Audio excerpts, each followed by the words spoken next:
নমস্কার বন্ধুরা, আজকে আবারও চলে এসেছি রান্নাঘরে। আর আজকে আমি নিয়ে এসেছি একটা ভর্তা, সেটা হচ্ছে মাছ। এই যে দেখুন, এখানে 2 পিস নিয়েছি টুনা ফিশ। এটা হচ্ছে একটু হালকা টকটকে হয়, টুনা ফিশ সবাই চেনে। তো এখানে 2 পিস মাছ নিয়েছি, এটাকে একটু নুন হলুদ মাখিয়ে ভালো করে ভেজে নেব। আর এখানে ভর্তার জন্য আমি নিয়েছি, শুকনো লঙ্কাটা নিতে ভুলে গেছি, এখানে 2টো শুকনো লঙ্কা নেব, 2টো কাঁচা লঙ্কা, আর এখানে নিয়েছি বেশ 8-10টা রসুন কোয়া, আর একটা বড় সাইজের পেঁয়াজ, আর একদম লম্বা লম্বা কুচি মানে পাতলা পাতলা করে কেটেছি, লম্বা লম্বা পাতলা পাতলা করে কেটে নিয়েছি। আর একটা টমেটো নিয়েছি, টমেটোটা আমার ফেভারিট যে কোনো ভর্তাতে, তাই নিয়েছি। কেউ যদি চান তো টমেটোটা নাও নিতে পারেন। ওদিকে কড়াই বসিয়ে দিয়েছি, কড়াইতে তেল দিয়ে দিয়েছি। এখানে মাছে দিয়ে দিচ্ছি একটুখানি হলুদ গুঁড়ো, একটুখানি লঙ্কার গুঁড়ো,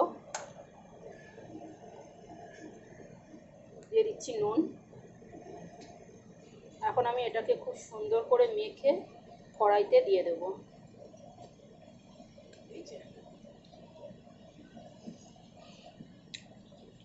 আজকের আমার মুডটা একদম ভালো নেই, কারণ 2 দিন ধরে এতটাই মাথা ব্যথা করছে আমার, বন্ধুরা কি বলবো।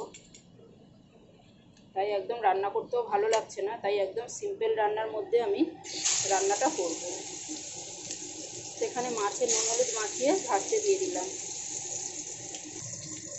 তো এখানে দেখুন বন্ধুরা, আমি মাছটাকে বেশ ভালো করে লাল করে একদম ভেজে নিয়েছি, কড়া কড়া করে। অবশ্যই গ্যাসটাকে একদম মিডিয়ামের থেকেও লো রেখেছিলাম, কারণ মাছটাকে ভালো করে সেদ্ধ হতে হবে।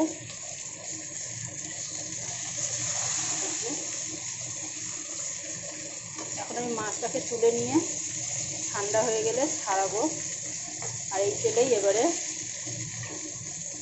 কাঁচা লঙ্কা, শুকনো লঙ্কা আর রসুনটাকে আগে ভেজে নেব ভালো করে, তারপরে পেঁয়াজটাকে আর টমেটোটাকেও ভেজে নেব।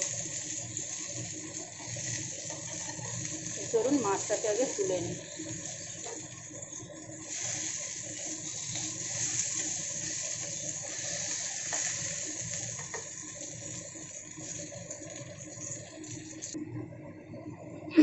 এখানে দেখুন বন্ধুরা, আমি কিন্তু রসুন আর লঙ্কাটাকেও বেশ ভালো করে ভেজে নিয়েছি, লাল লাল করে একদম।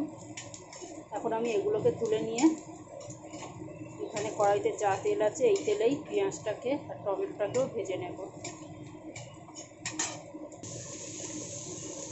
এখানে দেখুন এগুলোকে দিয়ে দিয়েছি, পেঁয়াজ টমেটোটাকে দিয়ে একটু উপর থেকে ভালো করে তেল ছড়িয়ে দিলাম। এবারে ভালো করে আমি লাল লাল করে ভেজে নেব। তো এখানে দেখুন বন্ধুরা, গ্যাসটাকে মিডিয়ামে রেখে টমেটো পেঁয়াজটাকে বেশ ভালো করে ভেজে নিয়েছি। টমেটোটাকে আমি কড়াইতেই একটু ফেটে দিচ্ছি, যাতে একটু হালকা গরম থাকতে থাকতেও মাখতে পারি। আর এখানে পেঁয়াজটা দেখুন কত সুন্দর করে ভেজে নিয়েছি। সেগুলো একটু ঠান্ডা হোক, আমি গ্যাসটাকে অফ করে দিচ্ছি। এগুলো একটু ঠান্ডা হলে আমি নামিয়ে নেব, ততক্ষণে ওদিকে কাজগুলো সেরে নিই। তো এখানে দেখুন বন্ধুরা, আমি মাছটাকে বেশ ভালো করে ছাড়িয়ে নিয়েছি। এটাতে খুব বেশি কাঁটা থাকে না, শুধু মাঝখানে কাঁটা থাকে, সাইডে ওই একটু বেকম টাইপের থাকলে তাতে কাঁটা থাকে। আর এখানে নিয়েছি লঙ্কা, রসুন আর নুন।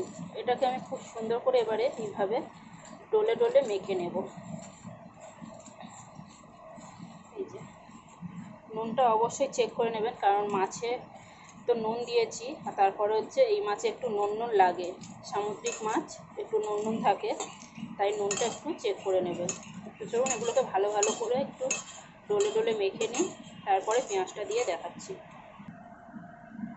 তো এখানে দেখুন বন্ধুরা, এটা লঙ্কা আর রসুনটাকে মেখে নিয়েছি। এখানে নিয়েছি একটুখানি ধনে পাতা, আর এটা হচ্ছে পেঁয়াজ, গরম আছে এখনও অনেকটাই।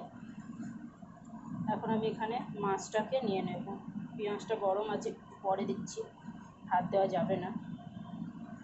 এখানে মাছটাকে এইগুলোর সাথে, মশলার সাথে ভালো করে মেখে নেব।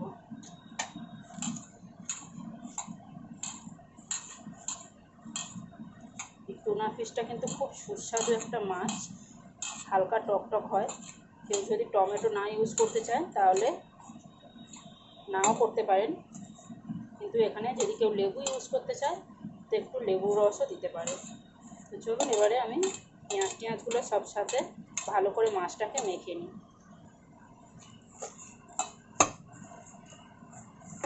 তো এখানে দেখুন বন্ধুরা, মাছটাকে কত সুন্দর করে মেখে নিয়েছি। আর এখানে নিয়ে নিলাম এখন একটা প্লেটে তুলে।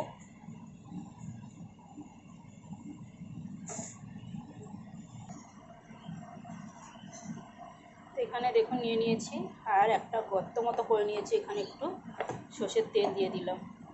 এবারে খাবার সময় আমি সর্ষের তেলটাকে কিন্তু পুরো ভর্তার সাথে মেখে গরম গরম ভাতের সাথে সার্ভ করব। তো টাটা বন্ধুরা, আজকের আর আমি কিছু বললাম না।